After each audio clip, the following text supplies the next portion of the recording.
everyone, let's talk makeup and let's talk about the Vault by Morphe and Jaclyn Hill. I was actually getting ready to film a review of the whole set today, but last night Morphe posted on their Instagram, and then I don't actually follow Morphe, but I follow Jaclyn Hill, and she posted that they were going to delay the release of the palettes and the set and the whole set because they're going to reformulate it, I guess. Actually, I don't know exactly what they're going to do. She says that there was some mistake in the way they did these palettes, that she saw people's complaints and that they decided to go find the problem and fix it rather than putting out lower quality palettes. So I had been so excited to talk about this, so excited that I got a hold of them before they were officially released to everyone, because I was going to be able to film these videos. I did film and posted one look with one of the palettes, and I had another one ready to go, ready to post, and now I don't know if I'll ever be posting that, but I've actually been avoiding all videos, all social media posts on the Vault because I didn't want my review of these palettes to be influenced by what other people were talking about. I really am not like a fangirl of Jaclyn Hill or of Morphe, but I don't have anything against them, their marketing strategies, the codes. I mean, the code thing, or the way some people push the codes, is a little distasteful, but whatever. I don't have to use anybody's code if I don't want to. So I thought this was a good opportunity for me to kind of provide a different view than a lot of people maybe would.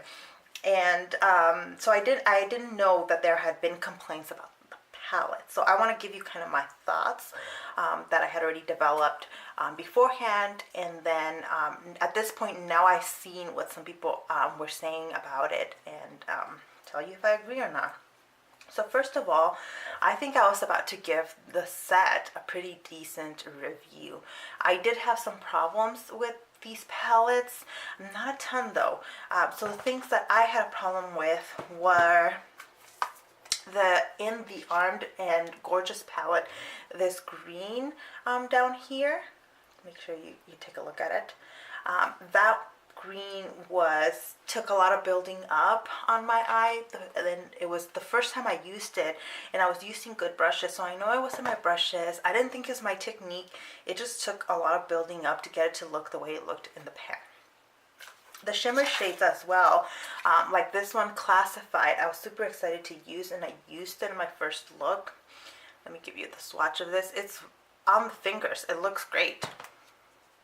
This is what that green Top Secret looks like, and here they are swatch. So that glitter shade, or that shimmer shade, looks fabulous on a swatch. The green looks a little patchy, but finger swatches don't always give you a full idea of how they work.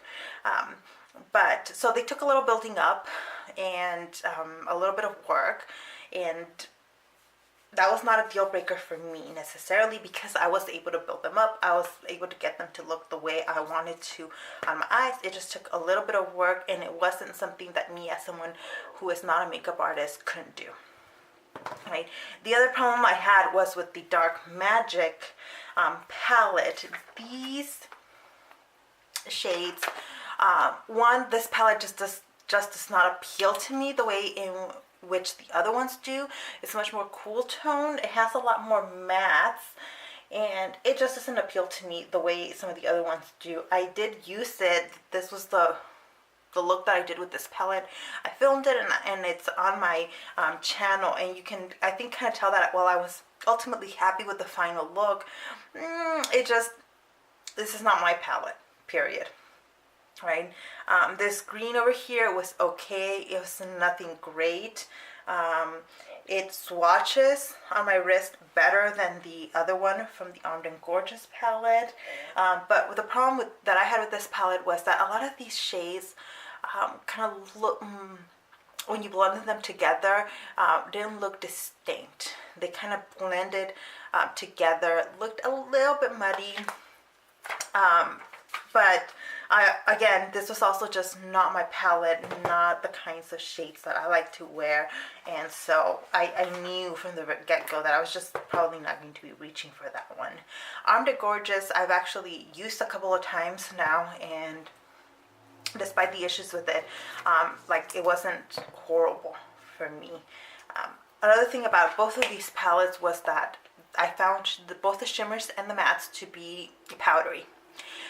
That's not a deal breaker for me either. I tend to prefer powdery formulas because they tend to be easier to blend. This was not as powdery as like my Lorac shadows or as my Anastasia Beverly Hills shadows, but they are powdery, and it was something I was going to note and share with you all because I know some people don't like when eyeshadows are powdery. The other two palettes, though, I really enjoyed. Ring the Alarm is my favorite one. This was the look that I did with this palette. It was going to be my next video, and I really, really loved it. I experienced less powderiness with this palette and a little less having to build up. I still did have to build up a little bit of the shimmer shades, as well as some of the mattes, but it was not as problematic as it had been with the other two palettes. Now, I just saw online that people have problems with the Bling Boss palette. I didn't. It did take, some of these shades do take some building up, like this bluish purpley one right here. Right, but I kind of expect colors like these to be a little bit more difficult. I really liked using some of these other colors though on my eyes, and I didn't have a problem with it because I really like purpley shades, so maybe I'm a little bit more forgiving with this palette because I like the tones, I like the colors. I didn't feel they looked muddy, even though some of these kind of could carry the risk of that. I don't know, I didn't have a problem with Bling Boss. So and it's not something where like batches, I know, I think there was somebody had said something about, oh, maybe some people got a good batch and some people got a bad batch. I never buy when brands say that there were just some bad batches, not because it doesn't happen. I think it does happen, but with something like this, I just feel like some of us just have different preferences and are more forgiving of some things than other people are. But that's me so far. I'm not an expert. I wasn't there at the factory. I don't know. So ultimately, what they said was going to happen on their social media sites, they gave an email for people that had bought it in Vegas to reach out to. They said that they were going to be giving us a gift and a replacement. I got an email from Morphe today saying that they are actually going to be refunding all of us who kind of pre-ordered the palette and got it in Vegas. I'll take it, right? I'll take the refund for sure, because otherwise it was going to be kind of crappy that we weren't going to have the same basically palettes that everybody else is going to have once it's officially released. And I thought that's going to be kind of crappy because then my reviews, my swatches, my posts about these are like, they don't matter. They're not going to be useful for anybody else other than those of us that got it in Vegas. So I'm not too terribly mad at Morphe. I'm a little annoyed that they didn't get it all right on the first try.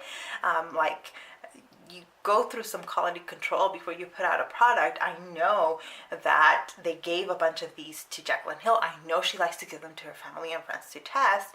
But I also understand people are human and people want to love a product, and they probably just didn't catch that there were some issues with some of these shades. I don't think the issues were that great, that big of a deal. That's just me though. So yeah, that was going to be my review. My review was mostly going to be positive of the Vault, with some caveats of, hey, those of you who don't like powdery formulas should probably stay away. And it does take some building up some of these shades so that they look the way they look on the pan.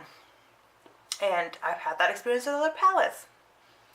I was going to say, up to you to decide. I think most people that are going to get this palette, these palettes right away, we're going to get them anyways. We'll still be getting them when they are finally released. So this is my only experience with Morphe shadows and with ordering online from them. And now I don't know that I ever will. I don't know that I ever won't either. I'm just feeling like, well, I don't know. I don't like dealing with this kind of drama, so maybe next time I just will not buy the first release of something. I had just been so excited because I would happen to be in Vegas when they were going to be doing this kind of early release of them. So anyways, that's my 2 cents. I'm going to also urge everybody to be kind online. I've been seeing some like really negative things online. And listen, if you love Jaclyn Hill, if you love Morphe, that's fine. But if somebody sends something that's not super glowing, it's not the end of the world. We all have different experiences. Same thing for those of you that really dislike Morphe or dislike Jaclyn Hill. People are allowed to like her and to like Morphe, to like their products. Like, let's just be kind to one another online, and let's not forget that there are real people behind the accounts, behind the comments. I hope it doesn't get vicious. I haven't seen anything too terrible. I've just some iffy stuff, but let's just be kind. I'll leave it at that. Thank you so much for watching, and I'll see you at the next one. Bye.